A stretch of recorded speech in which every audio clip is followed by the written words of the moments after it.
Assalamualaikum warahmatullahi wabarakatuh. Untuk kesempatan kali ini kami dari kelompok 6 AOK kelas C akan mempresentasikan hasil diskusi kami tentang super skala. Pertama-tama kami akan memperkenalkan diri terlebih dahulu. Yang pertama ada saya, Rahmatullah Dabrajudin Wahid.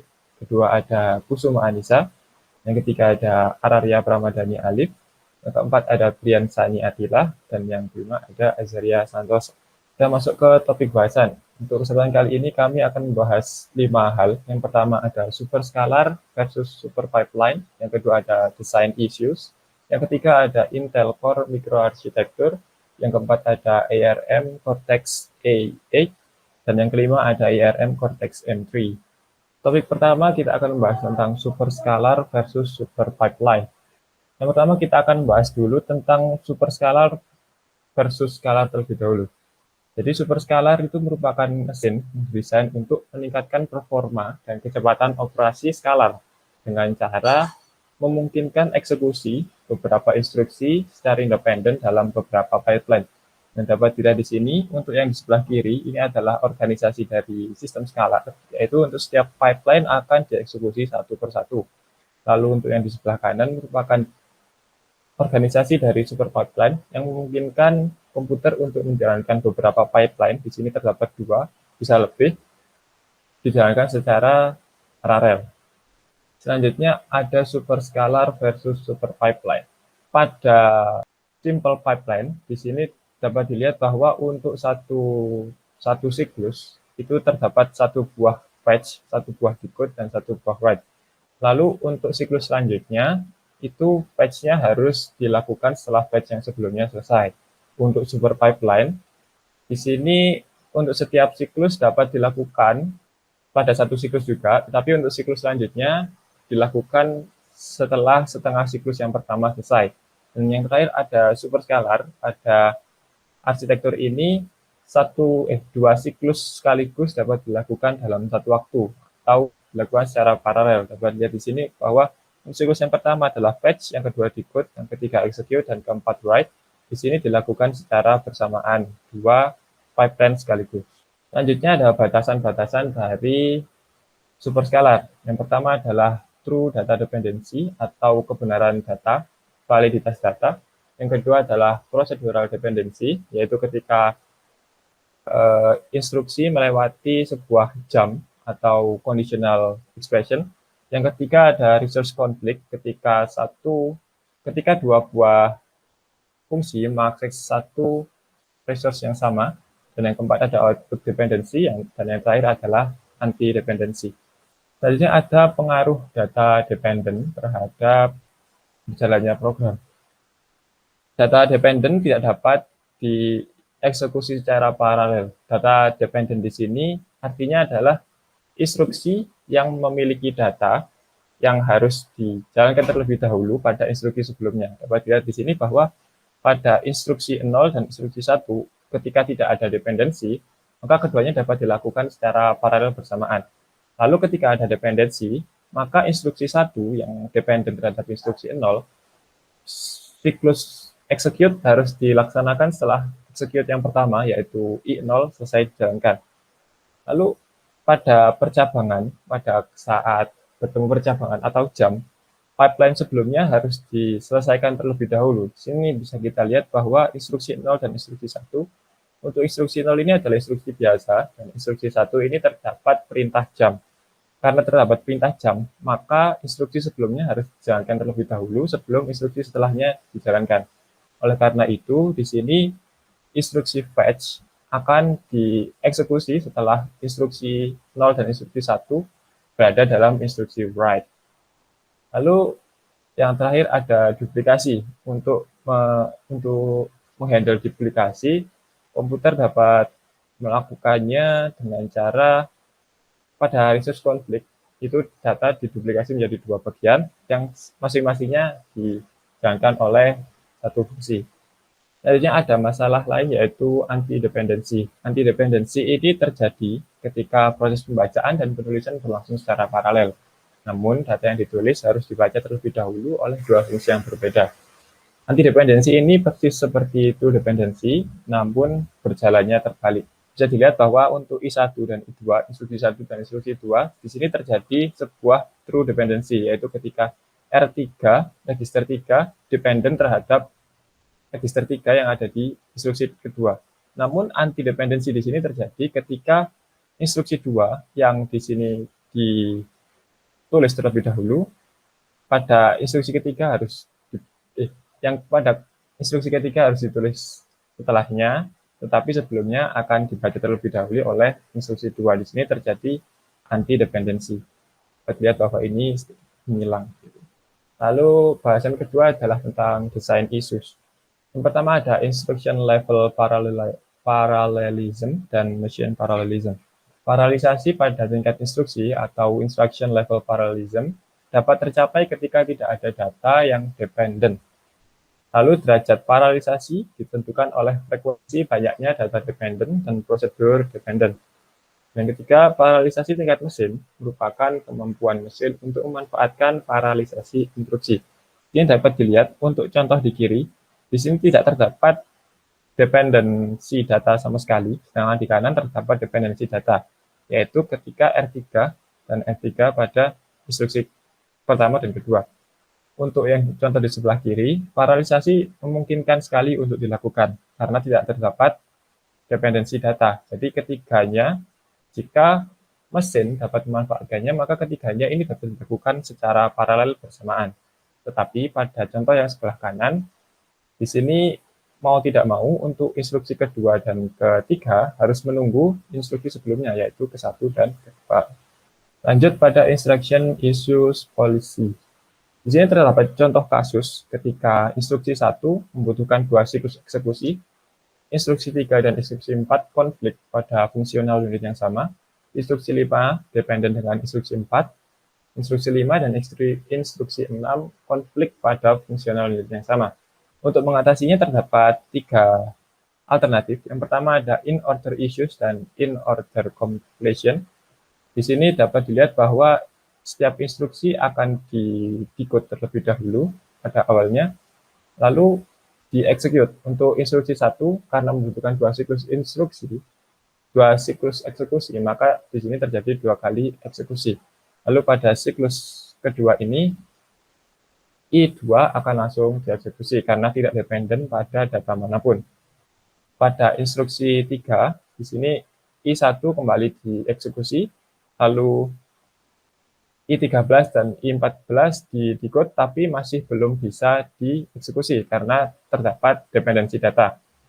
Oleh karena itu, instruksi 3 dan instruksi 4 akan dijalankan pada cycle keempat dan kelima. Di sini instruksi 3 karena dependen terhadap instruksi 2, maka dijalankan pada siklus keempat dan kelima. Lalu yang terakhir untuk write di sini masih sama seperti sebelumnya.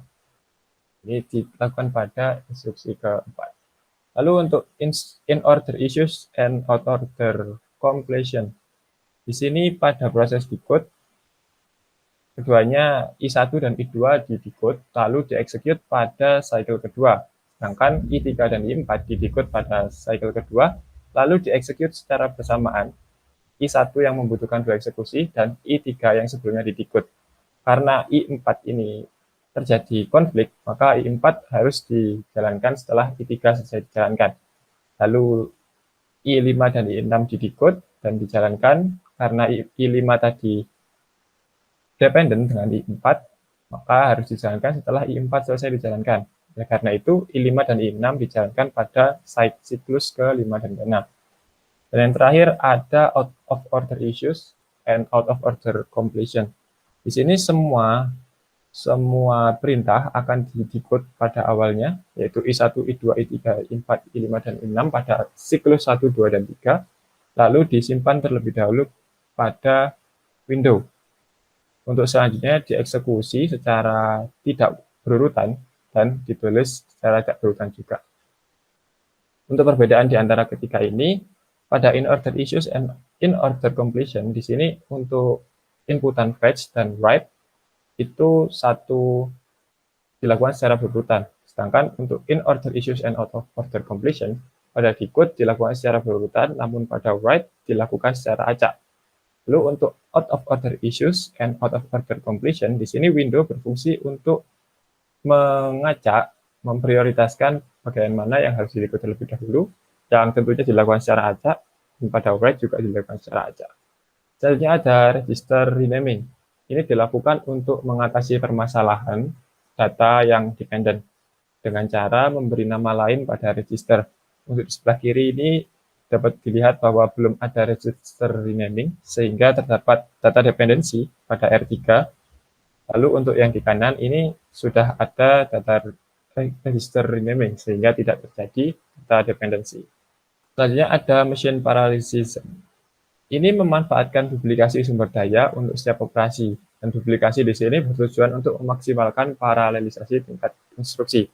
Pada yang pertama ini, yang base, dan kedua, ini merupakan ketika tidak ada duplikasi sama sekali. Dapat dilihat bahwa speed up-nya hanya 2 kali, sekitar 2,5 pada saat menggunakan renaming. Lalu pada kolom kedua, ini ditambah load dan store. Jadi perintah load dan store-nya diduplikasi. Dapat lihat ini lebih tinggi daripada yang base sebelumnya. Lalu yang kolom ketiga, metode alunya diduplikasi. Dapat lihat juga bahwa ini lebih tinggi lagi. Dan yang terakhir, metode alu serta load dan store diduplikasi. Dapat dilihat bahwa ini sangat lebih efisien sekali. Selanjutnya, superscalar execution. Pada gambar ini mengilustrasikan mengenai eksekusi program superscalar. Program yang akan dijalankan terdiri dari urutan instruksi linear. Ini adalah program statis yang ditulis oleh programmer atau dihasilkan oleh compiler. Tahap pengambilan instruksi yang meliputi branch prediction digunakan untuk membentuk instruction stream yang dinamis. Stream ini akan diperiksa untuk dependensi dan prosesor dapat menghapus artificial dependency. Kemudian prosesor mengirimkan instruksi ke Windows eksekusi sesuai dengan dependensi data yang sebenarnya. Prosesor mengeksekusi setiap instruksi dalam urutan yang ditentukan oleh dependensi data dan ketersediaan resource perangkat keras. Akhirnya, instruksi secara konseptual dimasukkan kembali ke dalam urutan secara berurutan dan hasil akan dicatat.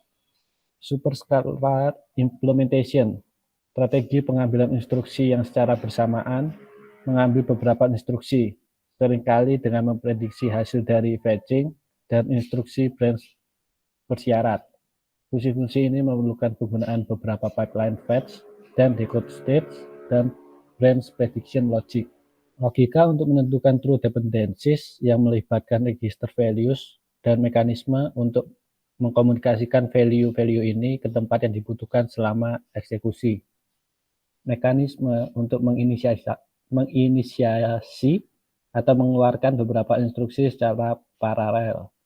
Resource untuk eksekusi paralel dari beberapa instruksi, termasuk beberapa unit pipeline fungsional dan memori hierarki yang mampu secara bersamaan melayani beberapa memori reference. Mekanisme untuk melakukan status proses dalam urutan yang benar. Selanjutnya adalah Intel Microarchitecture. Di Intel Microarchitecture ini, dari versi 486 memperkenalkan prosesor x86 pipeline yang pertama. Versi ini mengurangi latensi operasi bilangan bulat dari 2 dan 4 siklus untuk satu siklus. Masih terbatas untuk mengeksekusi satu instruksi setiap siklus tanpa elemen superscalar. Pentium asli memiliki superskala sederhana dari 2 eksekusi bilangan bulat yang terpisah, sedangkan Pentium Pro berdesain superskala lengkap dengan eksekusi yang tidak sesuai pesanannya. Sedangkan itu, x86 model telah disempurnakan dan menyempurnakan desain superscalar seperti pada gambar berikut. Arsitektur ini diimplementasikan pada setiap inti prosesor dalam keluarga prosesor Intel Core 2 dan Intel Xeon. Arsitektur Intel Core yang ditingkatkan, perbedaannya yaitu terdapat Enhanced Intel Core Microarchitecture tingkat ketiga GACE. Selanjutnya adalah GACE Memory Parameter dan Performance. Pada tabel sebelah kiri menunjukkan beberapa parameter dan karakteristik kinerja dari arsitektur GACE. Semua case menggunakan kebijakan pembaruan write back. Ketika sebuah instruksi membaca data dari lokasi memori, prosesor mencari case baris yang berisi data ini di case dan memori utama dengan urutan case data L1 dari inti yang memulai, case data L1 dari inti lain, dan case L2. Setelah itu memori sistem. Dan pada tabel sebelah kanan menunjukkan karakteristik mengambil 4 byte pertama dari lokalitas yang berbeda dari klaster memori. Kolom latensi memberikan perkiraan latensi akses. Namun, latensi sebenarnya dapat bervariasi tergantung pada beban cache, komponen memori, dan parameternya. Selanjutnya adalah pipeline Intel Core Microarchitecture. Terdapat front-end order issue dengan 4 decoder instruksi untuk memasuk instruksi yang dekodekan ke out of order inti eksekusi. Setiap instruksi diterjemahkan ke dalam satu atau lebih panjang tetap instruksi RISC, dikenal sebagai micro-ops. Inti eksekusi superskalar yang tidak teratur dapat mengeluarkan hingga 6 operasi mikro per siklus dan menyusun ulang operasi mikro untuk dijalankan segera setelah sumber siap dan sumber daya eksekusi tersedia. Unit in order retirement yang memastikan hasil eksekusi micro-ops diproses dan status arsitektural serta set register prosesor yang diperbarui sesuai dengan urutan program yang asli. Ini adalah front end. Terdapat beberapa bagian. Yang pertama adalah branch prediction unit. Unit ini membantu unit pengambilan instruksi mengambil instruksi yang paling mungkin untuk dieksekusi dengan memprediksi berbagai jenis cabang. Setelah itu cabang terdiri dari bersyarat, tidak langsung, panggilan, dan kembali. BPU menggunakan perangkat keras khusus untuk setiap jenis cabang. Prediksi cabang memungkinkan prosesor untuk memulai mengeksekusi instruksi jauh sebelum hasil cabang diputuskan. Dalam BPU terdapat aturan algoritma statis.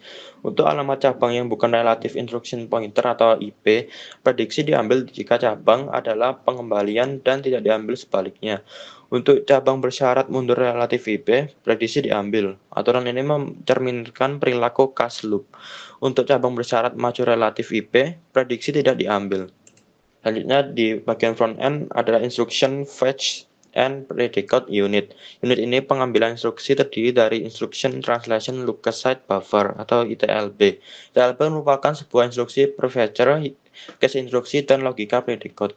Tugas unit predicate ini berupa menentukan panjang instruksi, setelah itu mendekode semua awalan yang terkait dengan instruksi, dan menandai berbagai properti instruksi untuk decoder. Selanjutnya dari front end ada bagian Instruction Queue and Decode Unit. Instruksi yang diambil ditempatkan di antrian instruksi. Unit decode memindai byte untuk menentukan batas instruksi. Decoder menerjemahkan instruksi mesin menjadi 1 hingga 4 micro-ops, yang merupakan instruksi RISC 118 bit. Operasi mikro yang lebih panjang diperlukan untuk mengakomodasi instruksi x86 yang lebih kompleks. Micro-ops lebih mudah untuk dikelola daripada instruksi asli dari mana mereka berasal. Selanjutnya ada out of order execution logic. Terdiri dari beberapa rangkaian. Yang pertama adalah allocate. Jika resource seperti register tidak tersedia, maka micro-ops tiba di pengalokasian selama siklus. Pengalokasi menghentikan pipa. Pengalokasi mengalokasikan entry reorder buffer atau ROB yang melacak status penyelesaian operasi mikro. Pengalokasi mengalokasikan salah satu entry register integer untuk nilai hasil operasi mikro. Pengalokasi mengalokasikan entry di salah satu dari dua antrian micro-op di depan penjadwal instruksi. Selanjutnya adalah register renaming. Tahap rename memetakan ulang referensi ke 16 arsitektur register. 8 register floating point ditambah IEX, EBX, ECX, EDX, ESI, EDI, EBP, dan ESP ke dalam satu set 128 register fisik. Stage menghilangkan dependensi palsu yang disebabkan oleh sejumlah register arsitektural sambil mempertahankan data sebenarnya dependensi. Selanjutnya, micro-op queue. Micro-ops ditempatkan di salah satu antrian. Mereka ditahan sampai ada ruangan di scheduler. Antrian adalah untuk operasi memori, dan yang lainnya untuk operasi mikro yang tidak melibatkan referensi memori. Setiap antrian mematuhi disiplin FIFO atau first in first out, tetapi tidak ada urutan yang dipertahankan antar antrian. Saat micro-ops di antrian lain, ini memberikan fleksibilitas yang lebih besar untuk para scheduler. Selanjutnya adalah micro-ops scheduling and dispatching. Scheduler bertanggung jawab mengambil operasi mikro dari antrian dan mengirimkannya untuk dieksekusi. Step scheduler mencari operasi mikro yang statusnya memiliki semua operannya. Scheduler mengambil operasi mikro dan mengirimkannya ke eksekusi yang sesuai satuan. Jika lebih dari satu mikro tersedia, scheduler mengirimkannya secara berurutan dari antrian. Yang terakhir adalah integer dan floating point execution units. File register integer dan floating point adalah sumber untuk operasi yang tertunda oleh unit-unit pelaksana. Unit eksekusi juga mengambil nilai dari file register seperti dari case data L1. Tahap pipa terpisah digunakan untuk menghitung flag. Unit ini biasanya merupakan input ke instruksi cabang. Selanjutnya, ARM Cortex A8. ARM Cortex A8 adalah bagian yang memberikan contoh yang baik dari desain superskalar berbasis RISC. Keluarga ARM prosesor disebut sebagai prosesor aplikasi. Sebuah prosesor aplikasi ARM adalah prosesor tertanam yang menjalankan sistem operasi kompleks untuk aplikasi wireless, konsumen, dan pencitraan. Kemudian ini tabel arsitektur blok diagram dari ARM Cortex A8. Yang kita bisa lihat di sini ada mereka memiliki 13 stage integer pipeline. Yang di sini ada 2 stage, yang di bagian sini 5 stage, di sini 6 stage. Kemudian Cortex A8 menargetkan berbagai aplikasi mobile dan konsumen termasuk ponsel, set-top box, konsol game, dan sistem navigasi hiburan otomotif. Aliran instruksi utama adalah melalui 3 unit fungsional yang menerapkan in order issue, 13 stage pipeline, in order untuk menjaga daya tambahan yang dibutuhkan tetap minimum. Out of order issue memerlukan jumlah banyak konsumsi logika tenaga ekstra. Ini di samping sini adalah gambar Cortex A8 integer pipeline-nya. Seperti yang kita bisa lihat di sini menunjukkan rincian pipa Cortex A8 utama dan ada unit terpisah untuk SIMD, yaitu Single Instruksi Multiple Data, unit yang mengimplementasikan pipa 10 tahap. Kemudian Instruction Fetch Unit. Instruction Fetch Unit memprediksi aliran instruksi, mengambil instruksi dari instruksi L1 says, dan menempatkan instruksi yang diambil ke dalam buffer untuk dikonsumsi oleh pipa decode.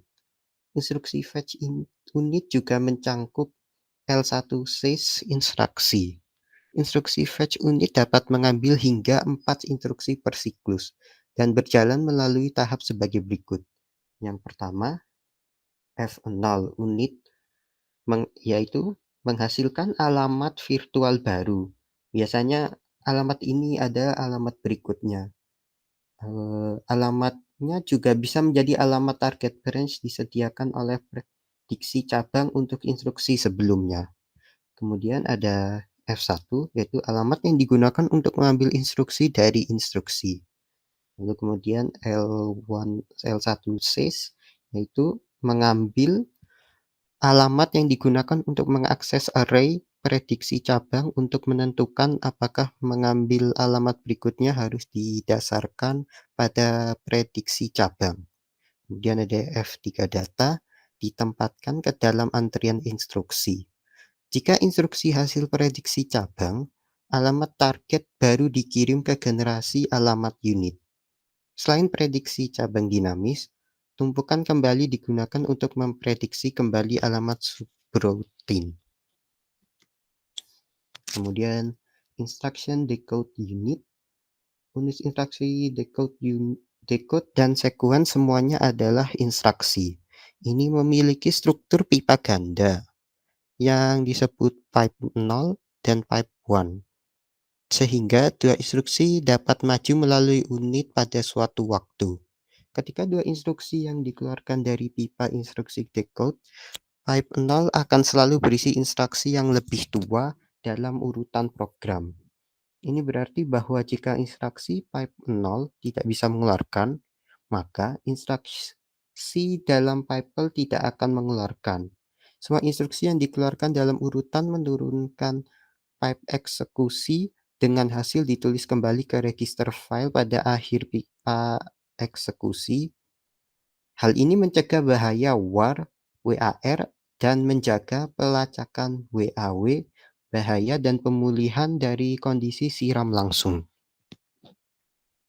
Kemudian ini tabel Cortex A8 Memory System efek dari instruction timing. So, kita lihat load data miss, delay-nya memerlukan 8 cycle. Kemudian data TLB miss memiliki delay 24 cycle. Kemudian store buffer full 8 cycle plus latency to drain fill buffer. Kemudian yang terakhir unaligned load or store request menginginkan 8 cycles. Oke. Yang terakhir ini adalah SIMD dan floating point pipeline. Nah, seperti yang kita lihat di sini, semua SIMD dan floating point pipeline instruksi melewati pipa integral dan diproses dalam pipeline 10 tahap yang terpisah. Unit ini disebut sebagai unit neon, menangani instruksi SIMD terkemas dan menyediakan 2 jenis floating point dukungan.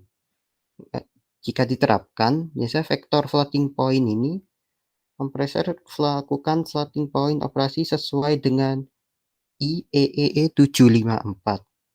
Jika kompresor tidak hadir, maka memisahkan multiple dapat menambahkan pipa menerapkan floating point operasi. Selanjutnya ARM Cortex M3. ARM Cortex M dirancang untuk domain microcontroller. Dengan demikian, prosesor Cortex M perlu menjadi sederhana mungkin dan seefisien mungkin. Berikut adalah blok diagram dari ARM Cortex M3. Next.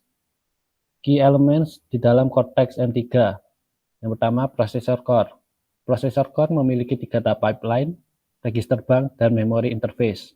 Yang kedua, memory protection unit yang bertujuan untuk melindungi data penting dan memisahkan tugas pemrosesan.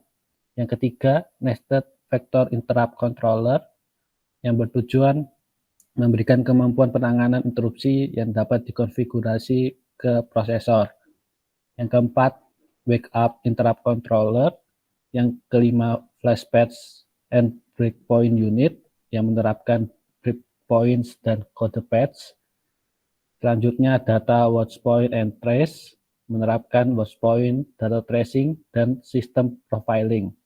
Selanjutnya, serial wire viewer untuk bisa mengekspor strip dari software generated message, data trace, dan membuat profile information lewat single pin.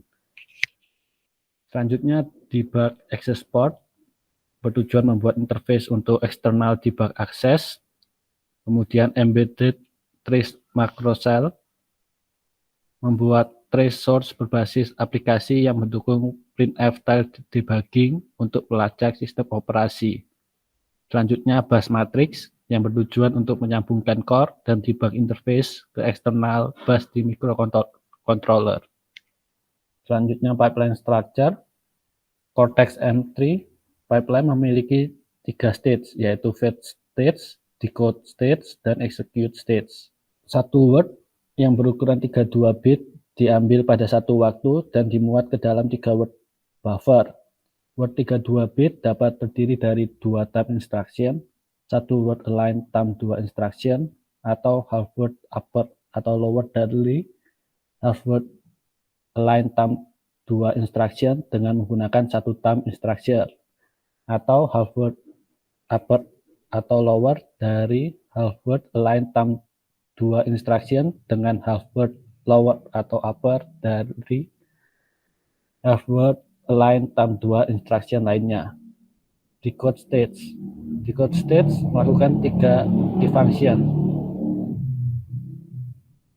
instruction decode, dan register read melakukan decode kepada TAM dan TAM2 instruction.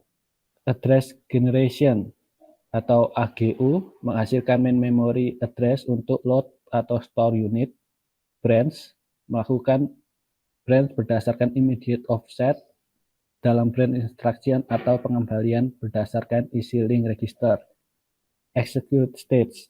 Ada satu execute stage untuk instruction execution yang berisi ALU, load store, dan branch instruction. Dealing with branches. Agar prosesor tetap simple, prosesor Cortex-M3 tidak menggunakan branch speculation, tetapi menggunakan teknik branch forwarding dan branch speculation. Selanjutnya, gambar ini menjelaskan cara branch mana yang ditangani dan dapat dijelaskan sebagai berikut. Tahap decode meneruskan address dari branch tanpa syarat dan secara spekulatif meneruskan address dari branch bersyarat bila memungkinkan untuk mengkalkulasi address. Jika ALU menentukan bahwa branch tidak diambil, informasi ini diumpan balikkan untuk mengosongkan instruction cache. Load ke program counter menghasilkan branch address yang akan diteruskan untuk diambil. Seperti yang dapat dilihat, Cortex-M menangani branch jauh lebih sederhana dibanding dengan Cortex-A. Sekian presentasi dari kami. Jika ada salah kata, kami mohon maaf. Terima kasih.